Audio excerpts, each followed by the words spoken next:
always say, we like to jam pack our sessions with as much as possible. So we are going to get started. The session is being recorded and we'll share the recording with everyone after. So don't feel like you have to scribble down loads of notes. You can watch back through after. So yeah, welcome everyone. Thanks so much for joining us. I'm Emma Bracegirdle. I'm the founder of The Saltways. We're a video production company that specialise in ethical filmmaking for charities and non-profits. And today we're talking about something that's coming up a lot recently. I think the sector talks about it a lot, but it's a bit of a grey area what it actually means. So you're going to hear from me a little bit, and then we've got two amazing guests who are actually living and breathing this in their organisations, Steph from Great Ormond Street Hospital and Michael from Treetops Hospice. But before we get started, I just want to share a quick video about what we do at the Saltways.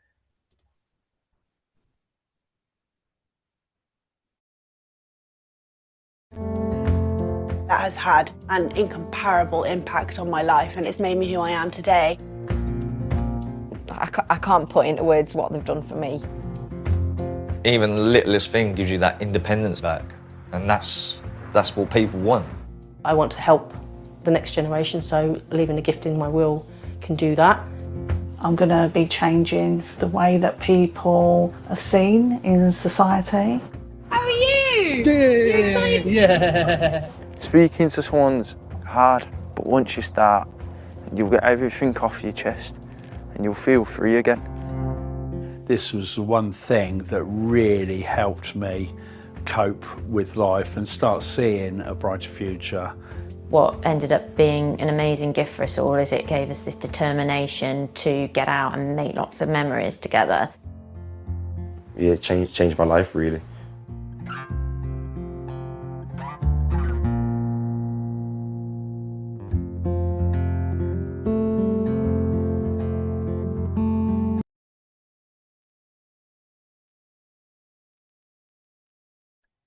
So yeah, hopefully that gives you a little flavour about who we are and what we do. And this is our mission. So we really believe that all non-profits should be able to create ethical and effective video content. The picture on the bottom right is actually the first ever video that I made using my phone when I was working in a youth homeless charity. And it wasn't perfect, but it was definitely authentic. And yeah, I think it's really important that we share our skills with the sector, which is why we are putting on this workshop and we do them monthly. But obviously we also provide lots of other help with video content. And just before we get into it, you might have already seen this and I'll follow it up in an email, but we're really super excited to be running our first ever charity film festival on the 24th of September. It's going to be in Rich Mix in London. The entries are open now, so it'd be great if any of you are creating content to enter that in your video in. There's 7 to 8 different categories. The entries close at the end of June, and then yeah, it will be a really fun day as well with lots of workshops, panel discussions, live music, great food. So yeah, I'll send some more information in a follow-up email, but just to give you a heads up. So let's get started. So I think authenticity has become kind of one of those words that gets put into film briefs, it gets added to brand guidelines and sprinkled into kind of campaign feedback where, you know, someone in the team might say, can we make it feel a little bit more authentic? But if everyone is kind of saying it and talking about it, but a lot of content out there still feels quite polished or staged or quite safe, something isn't quite adding up. So I think before we talk about how to use authenticity, we're going to talk about what it means to us at the Saltways. But please do put in the, there isn't a chat box, but you can just put it in the question box, like what authenticity means to you and how you feel about it in your organization. But yeah, so like this slide says, it's kind of everybody says it, but not everybody like lives it as a value, I think. So for us at the Saltways, this is kind of the 4 main things that we mean when we talk about authenticity. So firstly is honesty. So I think being authentic means you're really truly fully embracing the honesty of whatever content, whatever story you're telling, whoever's telling it. You're really leaning into that honesty. You're telling the truth even when it's uncomfortable, and you're letting contributors tell their full, honest, authentic stories without filtering it too much. And then raw, so you're not over polishing the reality out of the story or the content, or creating anything that's really overproduced. So we don't, for example, ever use slow motion in our videos.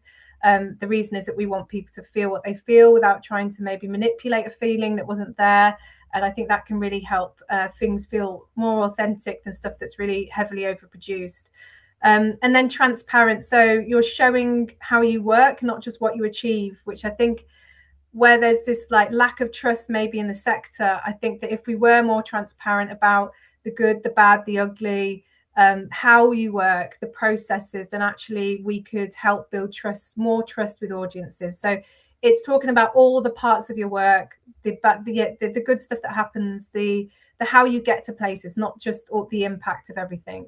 And then it needs to feel collaborative. So the person whose story it is, or the person who's featured in the content, should have impact in how they are featured, how they come across, the messages that are communicated, and they haven't been filtered in any way. It should feel like it's a creative partnership rather than you just kind of extracting a story from them. And by that, you'll get more authentic content. So, I mean, it's not an aesthetic, and that's what I really want to make clear. Just by having user-generated content or stuff that's shot on phones that kind of looks a bit shaky or handheld, that doesn't just necessarily mean authentic. It's more of a ethical commitment to the truth, in all shapes and form. And that I think that's quite a different thing. It's not just how it's shot. It's the content. It's the honesty that comes through, the rawness, the transparency, the collaboration, and that can be in lots of different forms. So to kind of bring this to life a little bit, I wanted to show you a video that we helped a really small but amazing charity called Pans Pandas UK with. And this was a project where we worked with the families of children impacted by pans and pandas. And we just helped them to get the skills that they needed to be able to actually record their own content. And you'll see from this, like it's very led by the Mark, the father in this case. And it's very raw, and it's very, just very, what I would say, authentic. So I'm going to play that for you now.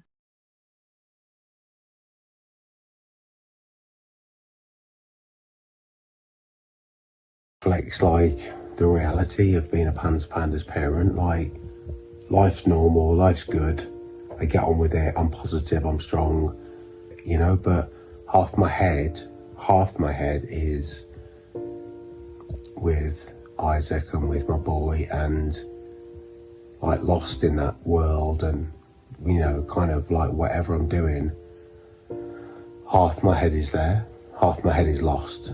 So I've not seen Isaac properly now for 3 years. He's been ill for nearly 4 with Pans Pandas. That means that he can't leave his mum's house, he can't be looked at, he can't communicate directly with anybody. I've sort of forgotten what he looks like, what he sounds like, his personality. So we've come to see Isaac's grandma. She's unfortunately in a care home. She's not been very well for most of this year. She's asking about Isaac every day, and she misses him. She hasn't seen Isaac for 4 years, or just under 4 years.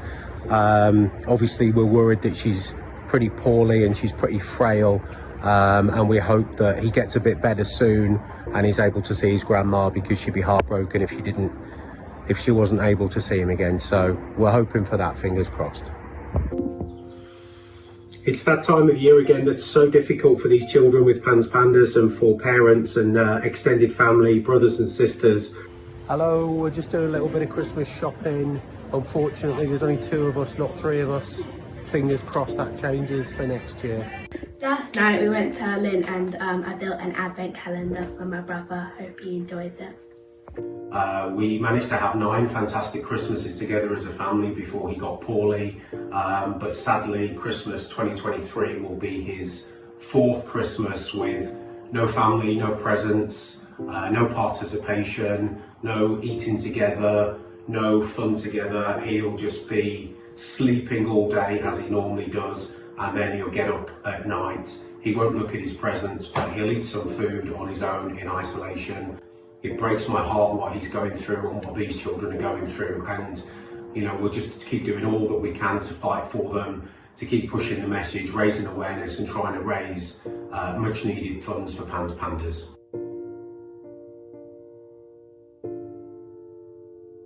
Love you, mate. Love you, mate. Love you, Isaac.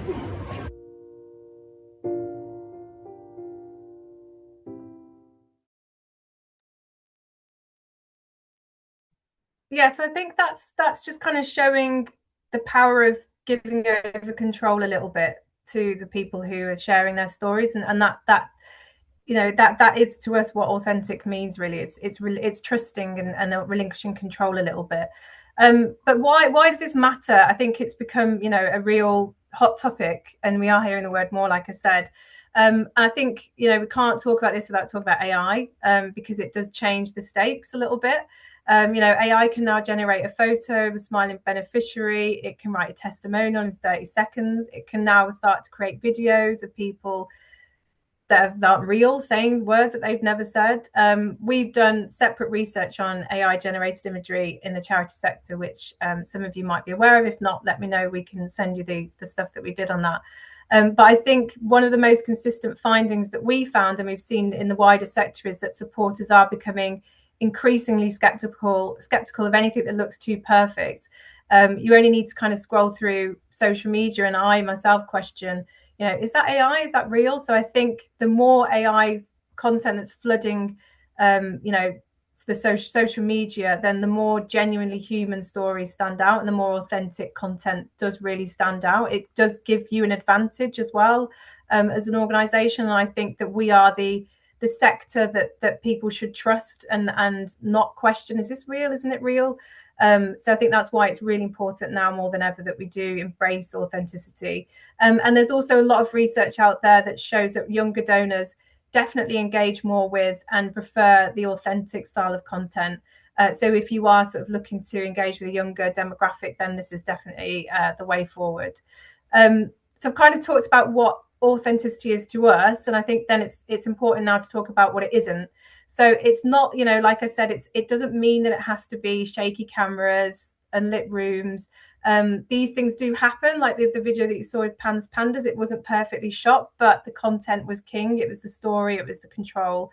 It doesn't mean lowering your safeguarding standards at all or putting people at risk. I think if anything, it raises your standards because you're asking more from your contributors. You're asking them to be more open and honest and raw.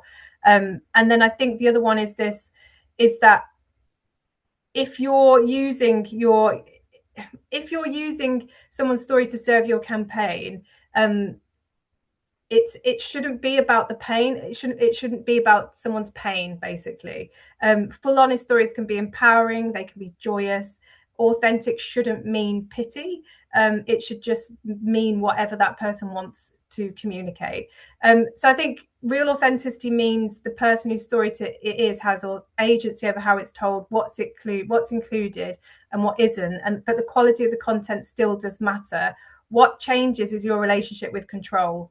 I think that's really important. And to highlight that, I just want to show you another example of a film that we recently worked on, which was co-created with Pact. And I wanted to show this because it's a bit of the opposite of the one with Pans Pandas. It is more produced, but it is authentic and it's still very honest, and it really centres lived experience whilst also respecting the contributors needing to be anonymous throughout.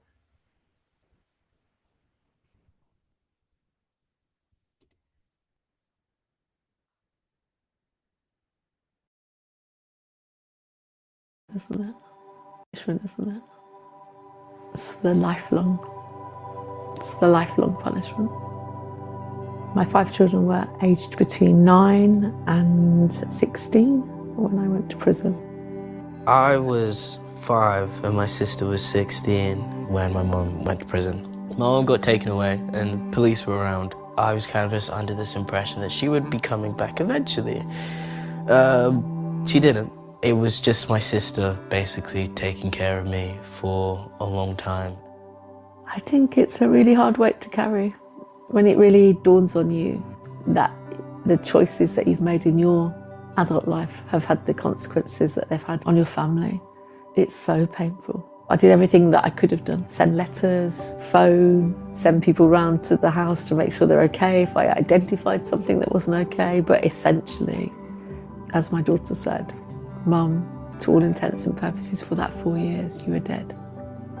It was a couple months before anyone really found out. We were just living by ourselves.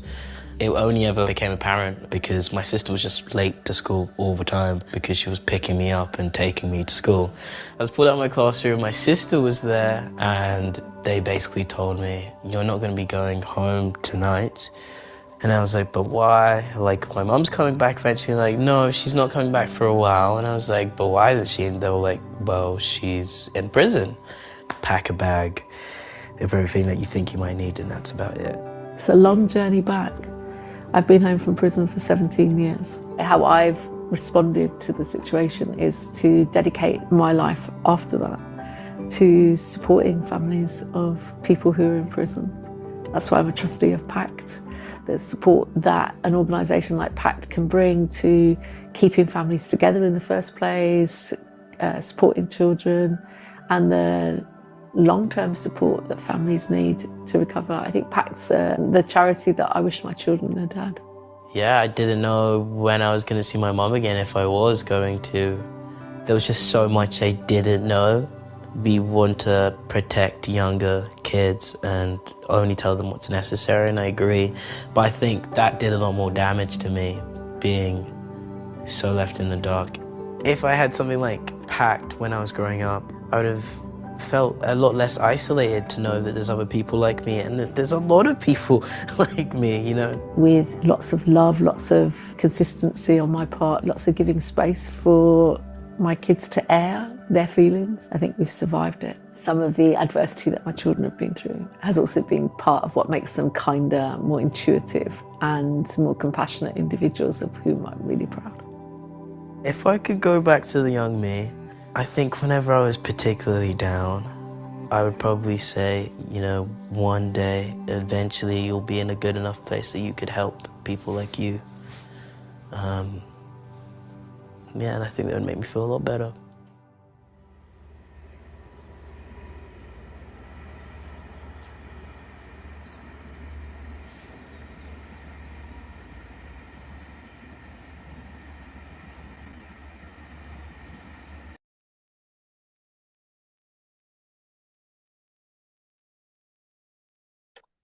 Yeah, so hopefully that's a good example of kind of what what authenticity can look like with more production, but still embracing honesty and rawness and letting people have control over their own stories.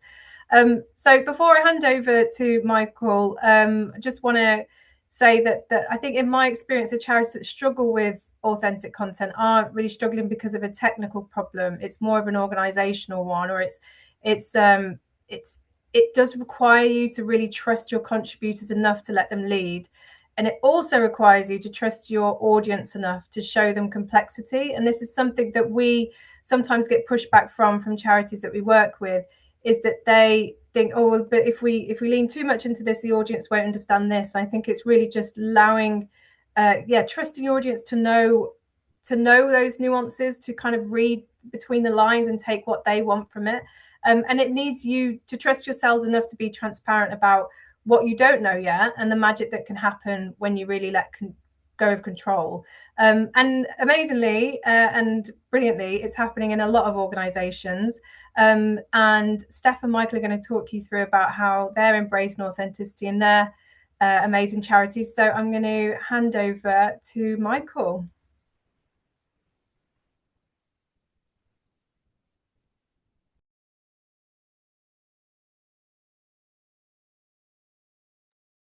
Hopefully you can all see my screen now.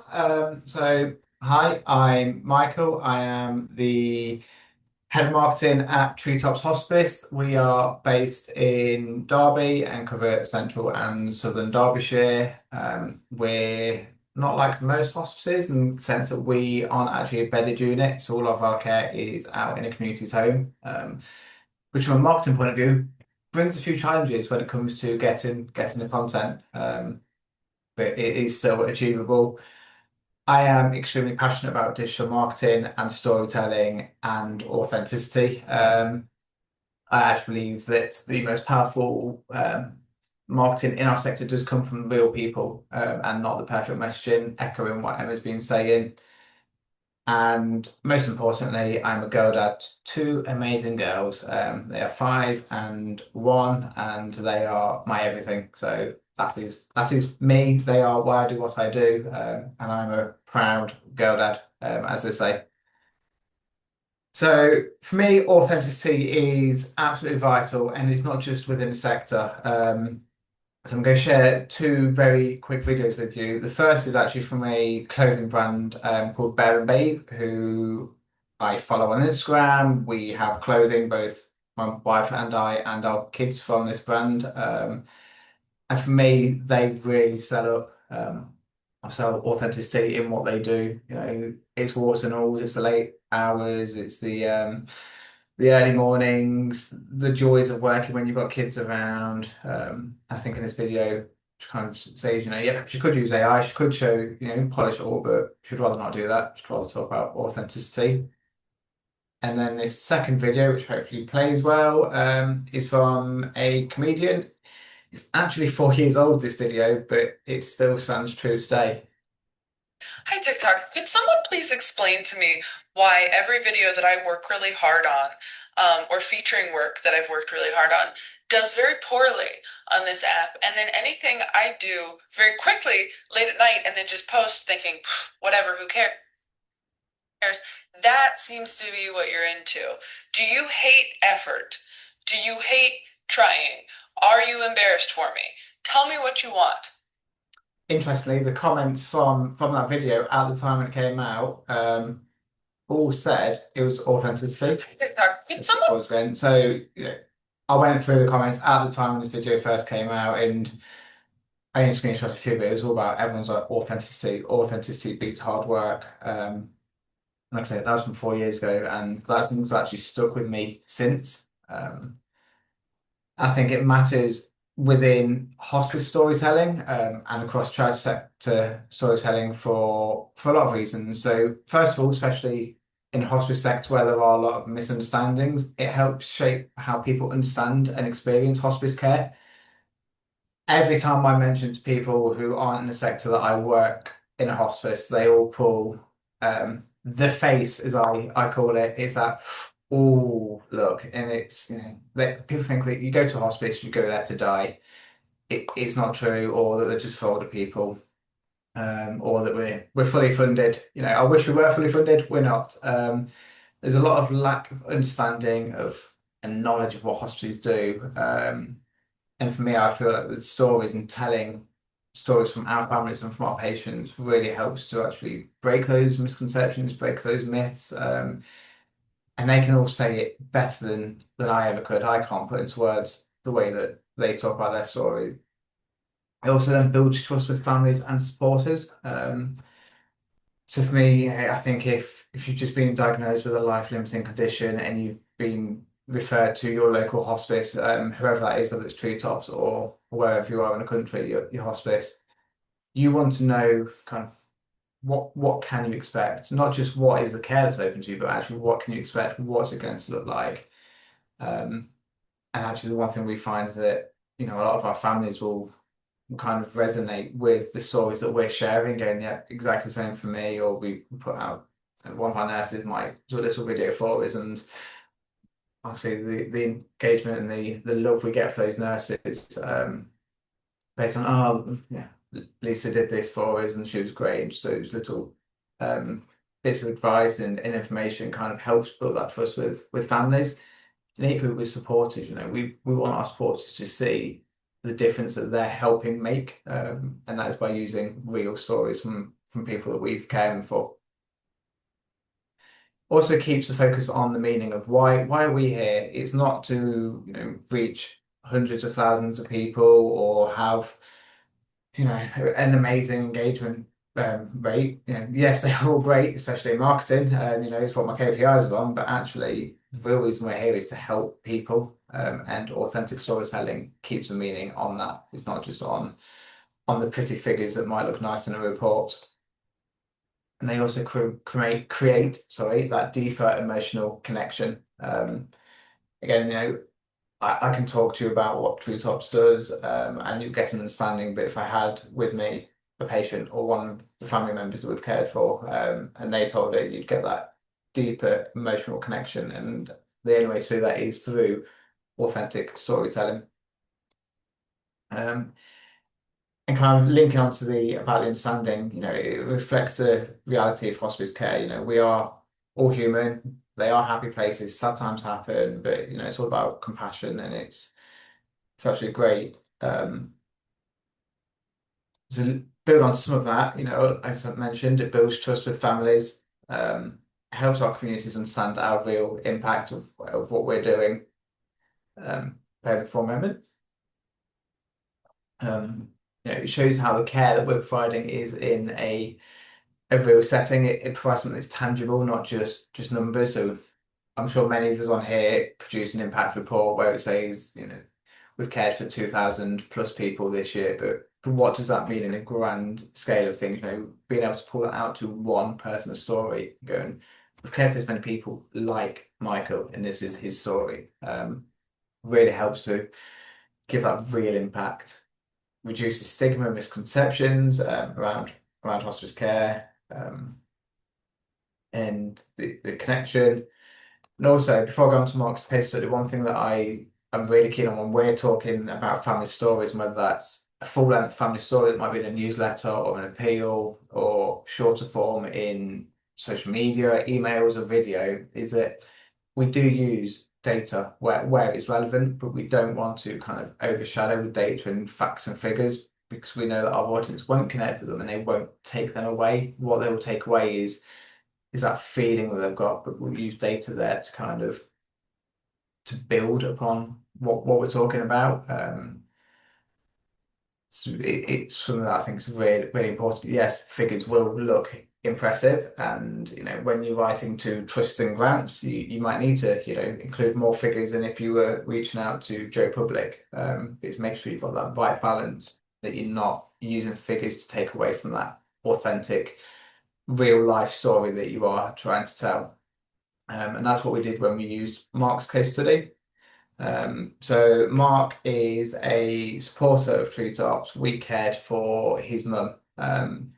Over the years, Mark has taken part in many events for us. He runs many running events, and we got to know Mark, and we invited him to actually take part in the Derby 10K, one of the biggest events in our area. We wanted him to run for us. It was our way of actually saying thank you to him for the support he's done, and knowing that he was a runner.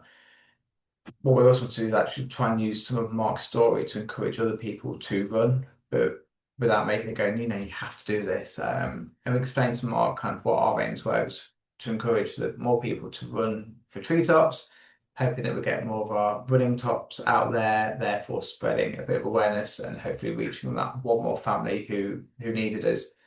Mark was all up for that, and thankfully for myself, he was happy to be filmed as well, which was great because I was covering our PR and content leagues. We had a gap between one member of staff leaving and one joining, and I had to pick that up, and I don't do shorthand. So I was like, right, if I can film it, I can have that conversation and not make the notes.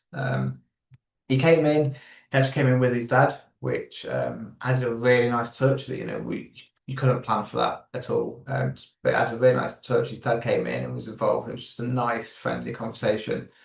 And through that, we actually managed to gather loads of kind of quotes and hooks that we could use for various things with Mark's permission.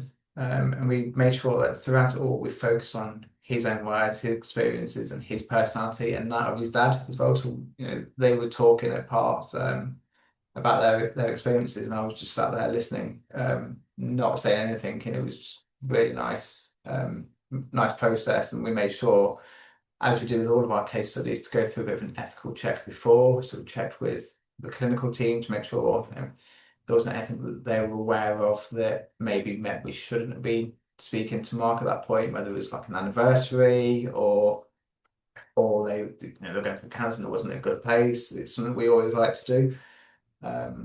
But ultimately, if the family are adamant they want to tell their story, it's not our job to say, no, you can't because of these reasons. So Mark shared his story of actually what Treetops meant to him and his family. Then the real nice parts that he spoke about was actually why he runs and his connection to his mum when he runs. And I'll show you a quick snippet from the video in a moment about that, which really resonated with us and actually with a lot of our runners. They shared about their honest moments and their vulnerability, and we kept them in. We didn't polish them out. We didn't go, oh no, that doesn't fit with our messaging or our strategy. It was all real. One of the things he said was that, despite being Derby born and raised, living here, working here, he didn't actually know who Treetops were, which, as a head of marketing, trying to raise brand awareness, not the greatest thing to hear. It's like, well, hang on, why don't you know about us? They say they didn't know about us until they were at that crisis point. They were caring for his mum at home. That was a choice they wanted to make. I could have even gone, oh no, I don't want to include that because that makes it sound bad for us, but it's real, and we hear that quite a lot. Or people will drive past where we are because of we step back from the main road, and it's we talk about the land we've got and the gardens, and people therefore build misconceptions. Throughout all of it, it was based on Mark's experiences, not the hospice services. So we weren't pushing an agenda of, right, can you tell us what a hospice at home nurses did for you or what they meant?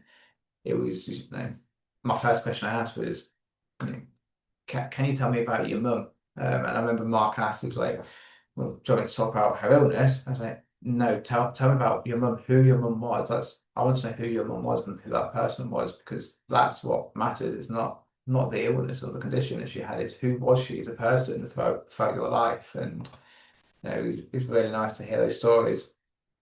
The results from this is that we actually got an increased understanding both internally of actually what does our care mean and where are we maybe missing gaps, or where can we focus some of our content going forward. But actually our audience got a better understanding of who we are and what we do. Previously we'd only really used pre-me joining, we'd only used family stories for appeals, but I think we should be using them more and more to talk about everything that we're doing. We've got a really relatable story, and as part of using some of it for the Derby 10K promotion, we actually got the most sign-ups we've had for that event. It's a third-party event, but we had 50 to 60 runners take part in it, which for us was really nice. And actually more people are going, actually, I want to share my story. How do I share my story with you? I want to talk. The one thing we hear is that people want to talk about their family, whether it's their mum, their aunt, their grandma, their brother. They want to tell that story and keep them alive in memory, which is really nice. So in this video, this is where Mark is talking about why he runs and what it means to him. Either a 5K run or a 10K or a half marathon or a marathon or an ultra, whatever I've done. In those dark moments, I have conversations with her in my head, bizarrely. Not consciously, just subconsciously, and it helps me because it makes that when I feel closest to her. But in my darkest moment, quite a strange thing, it's quite something to say. Well, it sounded weird, I'm not quite sure. But my darkest moments, when I'm at my lowest point, is when I think about her. Something. That's really nice. And again, it's one of those things that Mark, being a typical bloke, he's probably not going to sit at the pub or talk to his dad about, actually it's when he's at his darkest moments when he's thinking about his mum. But in this chat, he opened up and expressed that and was like, no, I'm actually really happy for that to go out because he knows that there'll be others in the same situation as him. And for him, running was that kind of that release for him to have running started. He also goes on to talk about how even when his mum was at her illness and he was going around every day to his mum and dad's to help care, he would still take that hour out to go for that run because he knew how important it was for him, both himself, but also then to be able to care for his mum as well. Either a 5K run or... Got to say what they always... Oh yeah. Absolutely got to say. Dead people, but you can't... And we keep saying it, even after these last few years, but it's true. They were out, but they didn't turn up to the relief of someone turn up who knew what they could do to help set down and stuff, and it was just like, oh, we can breathe again. And we'd wait to call them, we won't call the first baby, but simply like, we were like, not called, there's probably really busy, and we'd get to the point like, really, we're calling her. But when they arrived, words sound really, really cheap, but I can't begin to describe just even in words, the emotions of the one you would go through anyway, but secondly, when they arrived, it's just like, breathe. The relief of someone turning up that would just say, just have a, just get a drink, just chill out, walk out. Going that is Mark and his dad kind of talking about actually what it meant for our nurses to come, and he went on to explain how, you know, our nurses would call them at the start of the shift, that our nurses work, to make sure they're okay, whether they needed, and Mark and his dad both going, would always say, no, we don't need it, and then they'd call back a couple of hours later, like, how's your mum, do you need anything? And they were talking about actually, they admitted that I think they tried to take on a bit too much in hindsight for themselves, and they realised actually when it did go for that care, like Mark says, the relief of it and how the nurses helped with that. Again, it's just that using just like the way they were talking and not filtering anything out, really brought their story to life. We brought the care to life of what we do, and showed that real impact again without having to pull on the heartstrings too much. Like, it's emotional what they're talking about, but we weren't there going, well, can you frame it this way, or can you ask this? Which I think is really important. It is around the questions that you're asking them to get people to talk naturally, which is why I would always start with, can you tell me about, if I'm talking to a family member, can you tell me about your family member? Or if I was talking to one of our patients, it would always be, tell me a bit about you. You know, I don't want to know about your condition. We don't want to go into the whole medical jargon stuff, because that's not stuff that's not you. That's not who you are. Who are you as a person? That's why on my very first slide I put that I'm a girl dad. You know, yes, I'm head of marketing, that is my career, but who I am is a dad. And for me, that's very important to kind of make people aware that, you know, you're not your condition, or you're not your role, you're not who's what. You're not the labels that are given through society. So at this, some of the key takeaways I hope you've taken from this is that, you know, authenticity will build trust and deepen connection with your families and your supporters. It's got to be ethical and person-centered, honouring who we support. So whether that's by doing checks and then making sure that actually the content that you're putting out, that people are happy with it at that time, especially if you're sending stuff out to press. So one thing we do if we are using a family story as part of a press piece is we'll check multiple times with the family that they're happy with what's been written, that they're happy with it going out to the press. But we'll also explain that, unfortunately, with the way the press are, they will occasionally make changes, or they'll sensationalise headlines to get their story and get their agenda across. We don't have control over that. I have been at the wrong end of that in a previous role, where on a Saturday morning, a story was ran from a story that we ran in a previous role, was in the press, and they'd sensationalised the headline. We had no control of that. We didn't actually know they'd done that until the family saw it first, and then later we know the family are calling up going, why is this headline this? You know, we've gone through the process with them saying, this is what we do. This is, you know, the issues and that could occur. Are you sure you're happy? You know, make sure your family are aware as well that might be impacted.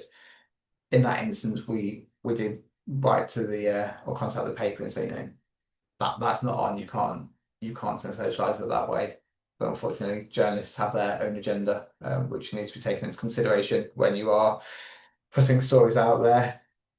I will always advocate for using real stories, supported by data. They don't have to be massive long stories, just little quotes here and there or behind the scenes footage. But yeah, if you need to support it with data, include little bits of data, but don't overshadow the real story with data. Make sure you show that true impact. And then always put compassion over campaigns. Emma mentioned this at the start, you know, it shouldn't be the agenda is right, I'm going to go speak to X because I know that they've got a really heart-wrenching story and it's going to get us loads of engagement or loads of donations. You know, you've got to think actually, at the end of the day, everyone that we're working with are real people with real feelings, and you know, they should always come above whatever campaign is coming along. because people at the end of the day will remember how you made them feel. And that is it. And if anyone would like to either reach out either on LinkedIn or drop me an email, there are my details as well. Thanks, Michael. That was really helpful, especially to kind of understand how it works in practice with that video you made with Mark. I'm gonna now hand over to Steph from Great Ormond Street. Just the video that is included in this has made me cry. I said to say to Steph a lot, and it was one of those things that stopped me scrolling on LinkedIn and went, that's it. That's what authenticity is. So yeah, I'm going to hand over to Steph.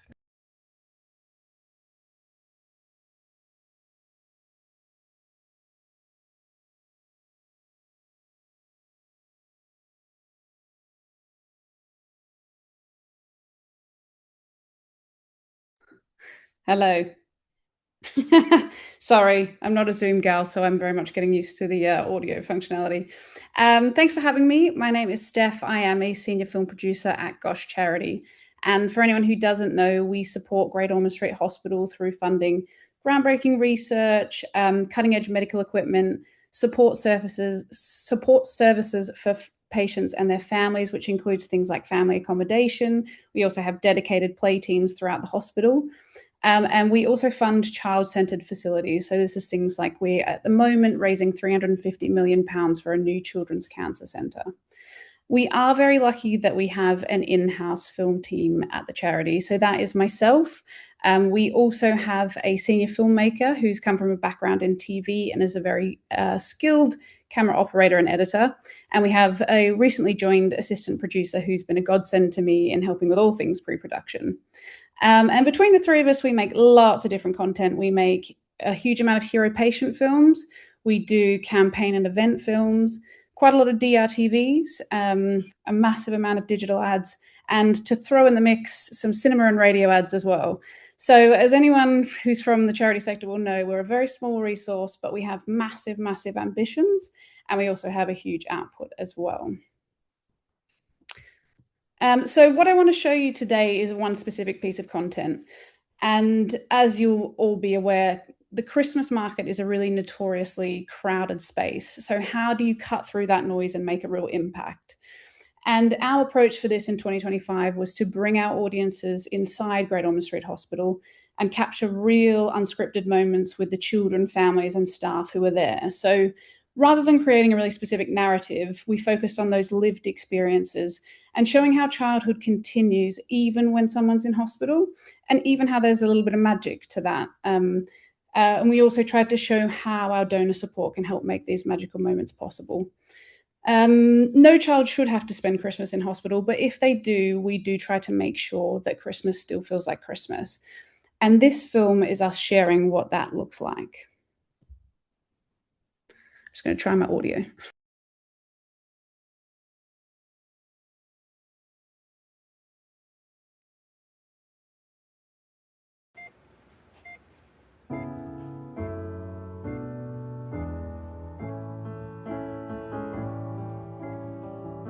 We've been through low, been through sunshine, been through snow, and still we're holding on together.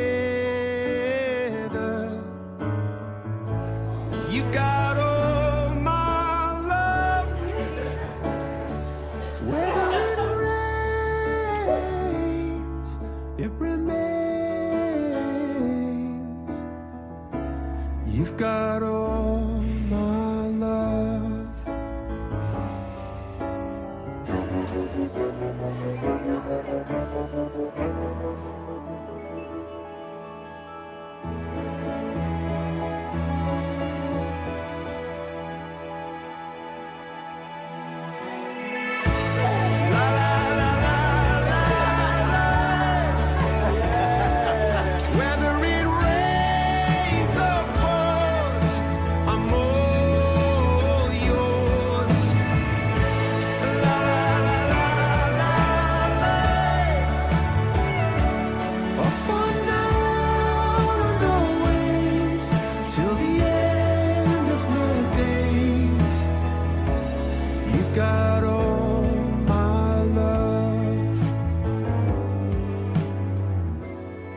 got all my love.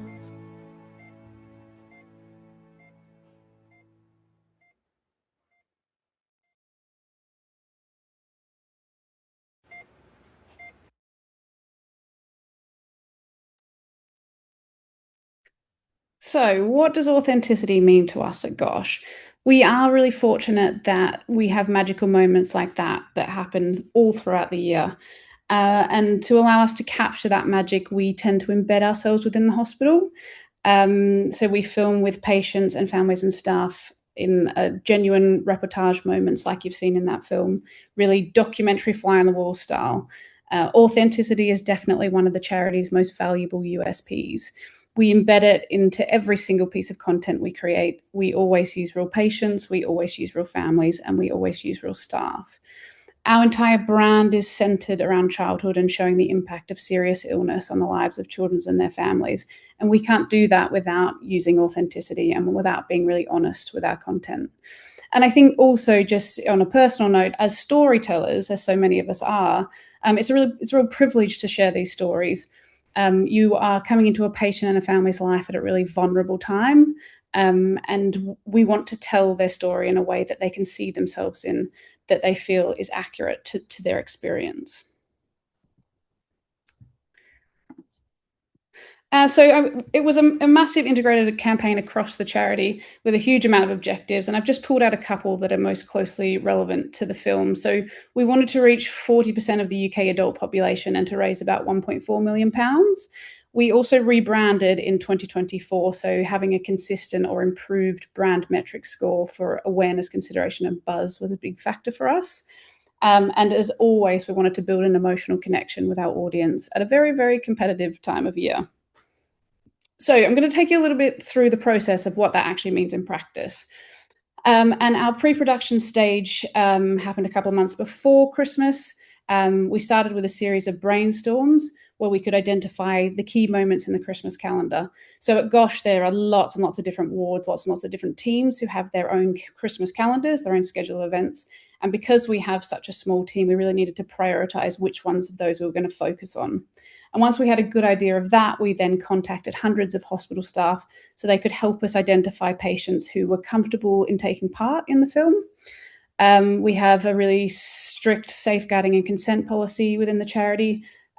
So we have a family stories team who helps us with that. And we want to make sure that we're choosing patients and family who are comfortable, but also so that we're representing the wide diversity of Gosh's hospital community. One thing that was really key in pre-production as well, this film was for the 2025 Christmas campaign, but we were filming, because we needed to do it at Christmas, we were filming in December of 2024. So that filming was happening before the campaign had any key messaging, before it had any real framework, even the theme hadn't been decided yet. So we kind of needed to cast quite a wide net to capture a lot of content that could cover a lot of bases. After that point, we went into production, and filming took place in Gosh throughout the entirety of December. We were in about 15 locations, so that includes in the hospital. We also have a research centre, we have a sight and sound centre, different places that are all connected with the hospital. And once we're on the ground, we're also collaborating with about 80 hospital staff to help the production happen. We ended up filming with 14 different patients and their families, and those 14 patients we ended up spending quite a lot of time with throughout the entirety of December. We have an unofficial stat in our team that about 50% of our planned filming goes ahead, and that is for a huge range of reasons. It could be that children have an unexpected procedure in the nighttime. It could be that they decide they don't want to be involved. It could be that something's happened on the ward that it's no longer appropriate for us to visit. There could be hospital strikes. There's a huge range of reasons that our shoots get cancelled. And what that means is we have to be incredibly flexible and agile, and also sort of very aware of how we can plug those gaps if a shoot does get cancelled, so that we can still have the content that we need to fulfill the project. In this particular project during December, we captured about 30 hours of footage. We were there for a lot longer, including we did some night shoots to capture those lovely shots of patients when they were sleeping. That happened after we'd already developed a really kind of close relationship with the families. And from that 30 hours of footage, we then whittled it down, picked out our key favourite moments into the 90-second film that you've seen. We were also very lucky. We aimed very high with this project and wrote a letter to Coldplay to ask them if we could use their track All My Love, which they graciously agreed to, and we worked with their technicians to build different cut downs for, we did a DRTV, we did lots of digital ads, so we had different lengths tracks for that. So what were the results of doing our film in this way? One thing I did want to mention is that, we did do it incredibly authentically. So we combined that scale with authenticity, and it was grounded in real moments. And I think that offered something quite unique in quite a crowded moment at Christmas. In terms of the stats, I've included a couple more than I did with the objectives, because the film did outperform a lot of goals. We did raise over 1.4 million. I think it was quite close to 1.5, which is 14% higher than the total raised in 2024. We reached 78% of adults in the UK. And that was also thanks to an incredible coverage in the press. You can see a couple of examples there. The press coverage was for the film as well as, so we started filming with these kids in December. Our team were able to follow up with those 14 families and collect their full stories. And then they were able to feature their more complete stories in film, on organic social media, on our website. So they kind of became part of a much bigger integrated campaign, and we were able to sort of feature them more widely. The Hero film was viewed for over 113,000 minutes just on our website, which was 7,000 times higher than the year before.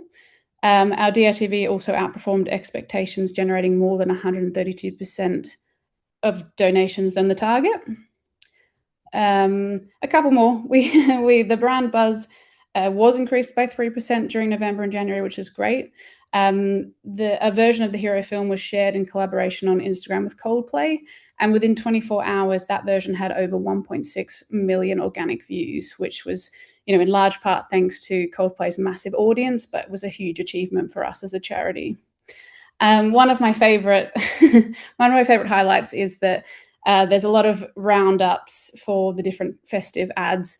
And in one report, we were ranked number 5 of the top 10 most emotionally engaging holiday ads of the year. And that was against brands like John Lewis and Waitrose. And when you think about their kind of really massive creative teams and their budgets, it felt like a real achievement for us. So we were absolutely thrilled. But I think for probably a lot of us that work in this creative sector, the most important critics are always our families. So when we create content, it's one thing sending it around to all your different stakeholders internally, but I'm always most anxious when we send it to the families, because I want it to feel authentic for them. I want them to see themselves reflected and their journey feeling honest. So I've just included a couple of quotes from a couple of our families that they gave us after that we sent them this film. So I'm just going to read them out. Made me cry my eyes out, so it has certainly hit all the right buttons. It's beautiful. I'm delighted he's in the ad. It's captured Gosh at Christmas time pretty accurately. I can only speak for myself, but I think the film is utterly beautiful. It brought a tear to my eye, actually many tears. Seeing Ruby in that moment with her grandpa quietly watching over her is something I'll never forget. What you've created is deeply moving and a testament to the love and care we experienced at Gosh. Thank you again for handling everything with such sensitivity. It's a real privilege to be part of something so meaningful. What a lovely video. You all made our Christmas just that little bit happier, even though we were all going through something we couldn't dream of. It's something we will remember forever, and I love the bit where he lifts up his leg. Which, all of those comments just make everything we do worthwhile, and it makes that authentic content just all the more special. And, just to reflect, I've obviously mentioned this a few times, but we do create a huge amount of content in our team, but the one thread that remains throughout all of them is that they're all done in an authentic way. And authentic sometimes can mean that you might need to think outside the box creatively. When you have, an agency who are briefing in a very specific creative idea that doesn't lend itself to authenticity. So you do have to kind of work that little bit harder, but, I think it's worth being up to the challenge. sometimes you have to put in extra planning and resource. Like for us to do ours authentically, we have to acknowledge our dropout rate and what that means for how we can plug those gaps. But if you can pull it off, I think the outcome is incredibly rewarding. And we are currently working on updating that film for the 2025 Christmas campaign. And that is everything. Thanks so much, Steph. It got me again every time. It gets me every time. Before, we've got a very small amount of time for some questions, but there are some in the Q&A box. But before we do, I just want to really quickly give a shameless plug for our community studio, which is our online learning platform. It's a pre-recorded learning modules where you can learn how to plan, film, edit, and then launch video content using your phone. There's loads of resources in there, like consent forms, risk assessments. It's closed at the moment because we've got over 100 charities in it, and we want to kind of trickle people in rather than doing it big blast, but it will be open again in September, so you can join the wait list, and I will share that in a follow-up email. So yeah, shameless plug over. Let's go to a couple of questions that we've got. So somebody has asked, do either of you have any advice for making clients feel able to share their stories? So what the charity this person works with is very confidential. So it can be challenging to find clients who are happy to come forward and share their story. Did either of you have any advice on that? For us, we're very similar. That like want to share a story and trying to get those stories. It's that just going down and having that chat with them and using, I guess, the social impact of stories that are similar that have been shared and the difference that makes, but also make sure there's no pressure on it. I'm not sure whether that helps because when you want the stories, you kind of you're there like, oh, please share it. But is that just those regular asks, those regular check-ins, just making it natural though, and starting small, like asking if there's a quote that they'd be happy to share, and then starting small, let them dip their toes in the water. Yeah, I think it's that first chat you have with people shouldn't feel like, can you be in a film? It should be, we need to raise more money so that we can help more people. Would you be open for a chat with us about how you think we might be able to do that? And then during that, you can build trust and talk them through like what the process looks like, how they'll be in control of things, that they get final say before it gets shown anywhere, and just being like really transparent. And like I said, making it feel like a creative collaboration with the contributors as well. I think it feels less scary than just we're looking for people to be in films. I think that kind of tends to work for us. Did you have anything to add to that, Steph? Yeah, I think ours is obviously very specific because we work with a lot of children, and we're very lucky that we have a good relationship with the hospital, and they will often identify families who they think might be a good fit. But we'll spend a lot of time, and I think very quickly when you're speaking to people, you can kind of get a good feel about whether they'd be someone good on camera. And we do a lot of warming up with families. They might do something else before they're involved in a film, and then we might bring them in. But I think for us, it's making that experience really special. So with our kids, we will learn what they really like. We'll bring them a toy that is something that we know. We filmed with a little boy, Frank, who loves to play with cars. So we brought him a little car set so he can play with that. We can warm up with him a little bit beforehand. Some kids in the hospital are afraid of the quite large camera. So we will put little stickers all over the camera so that it's kind of colorful and less intimidating. We make sure, what we find is that even if people don't tell you that they might be nervous about doing something like sharing their story on camera, they might be underneath. And I think sort of making it feel really casual, really fun, if you're having a laugh with them beforehand, so that they know they don't have to be perfect with the first sentence. They can take their time, they can re-record.